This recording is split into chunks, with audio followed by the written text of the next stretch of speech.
So we've got the Leviathan box in the studio and we've built all of the Tyranids. Let's take a look at the bugs.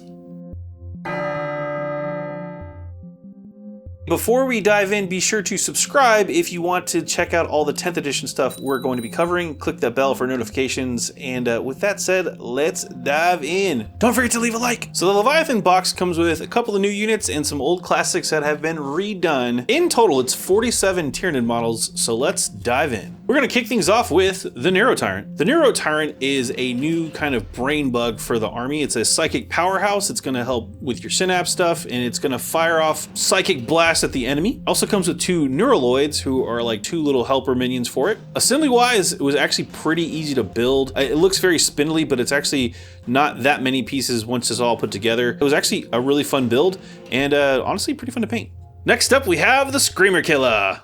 Screamer Killer is your big monster for the Tyranids in the box. There's a lot of monsters in the box, but this is the big one. It's a close combat powerhouse. It's also got the really devastating Screamer Killer ability where it blasts you with bioplasma, which is fun to say.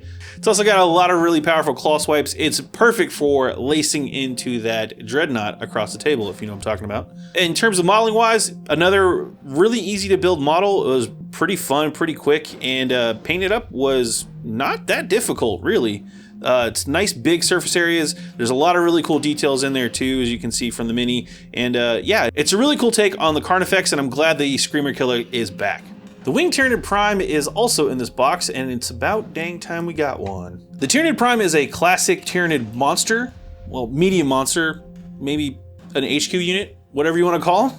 On the battlefield, the Tyranid Prime is going to help with your synapse and help control the little guys and keep them in the fight. It's kind of your leader for the box. The Tyranid Prime has also had options for wings in many editions before, but now we actually have an official model, and it looks great. It comes with scything talons. When you're building this model, I would say if you want to really get in there and paint everything, you might want to do the wings separately before you attach them, because that was a little tricky. But it's a really awesome looking sculpt, and I hope we get more Tyranid warriors with wings now. Von Ryan's Leapers are actually a new unit for the Tyranids this edition. They're actually a callback to a previous edition of Gaunts, which is kind of neat. Von Ryan's Leapers are a pack hunting Tyranid Lictor-like unit. They're akin to Lictors, but Lictors hunt solo. These are more like Raptor packs that come at you from ambush. Model-wise, the Von Ryan's Leapers are very similar to Lictors. However, they're skinnier and a little bit sleeker. They come in a pack, and yeah, they're a really fun looking unit. If you like the ambush style Tyranids, this is a really cool unit to bring. The Psychophage is the other big bug in the box, and it is a psychic devouring monstrosity. With its strange maw and weird psychic plumes coming off of it, the Psychophage is all about eating the enemy and sucking out their brains. The model itself takes a lot of cues from things like the Haruspecs with that crazy mouth, and also from other big bugs with the giant scything talon legs. It's got a bulbous thorax, ? And it's just a really strange, awesome new addition to the Tyranid range. I really like this model. Now I want to talk about what is low-key my favorite unit in this box is the Barbgaunts, actually.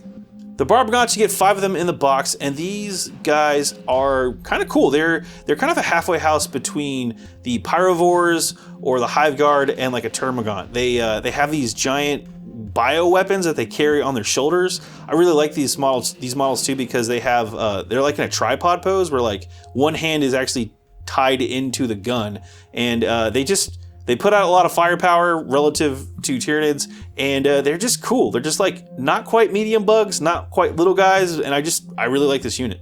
The Neurogaunts are the other little guys in the box besides the Termagants. These guys are interesting. They have just a weird psychic connection and kind of help out the HQ units. They're kind of like bodyguards, but also they're closer to like Hormagaunts than Termagants because they don't have any shooting. But yeah, they're really just a chaff unit to take wounds, which Tyranids, you're going to do that. So you kind of want them around too. And finally, let's talk about those 20 Termagants in the box. Termagants are your bread and butter battle line unit for the Tyranids. When you get them in a set, you get 10. There's 10 different sculpts. There's also going to be the Ripper Swarms that are included with them as well. They're a little bit sleeker. There's more detail than the old versions, and I do like the fact that they got a bit of a glow up this edition. They're also on slightly bigger bases than previous, so that's a nice little nod to the Termagants. Weapon-wise, they come with flesh borers in the box. And you can kind of have like different heads for each one, and they're just fun. They're Termagants. As for the Rippers, you get 2 sets of 4 Rippers on a base. It's a Ripper Swarm, and I mean, there's not much to say other than they're Rippers. They do exactly what you think they do, which is just kind of get in the way and cause problems. And yeah, if you got leftover points, you always just throw some Rippers in there. Those were the Tyranid miniatures in the Leviathan box set, and this is a really fun box batch of Tyranids to go with. If you pick up this box, you can also use the same miniatures for the Combat Patrol. Doesn't use all of them, but the majority of them in there, so you can use them to play Combat Patrol missions against other folks as well. Kind of get a double dip with the Tyranids in this set. I think this is a great collection and a great addition to any Tyranid player, and yeah, it's the first place to get a new Screamer Kilo, so check that out. If you want to check out what the Space Marine half of the box looks like, check them out up here. And if you want to see how to actually play 10th edition, check that out down here. I'm Adam for Bowles. Thanks so much for watching. We'll see you next time.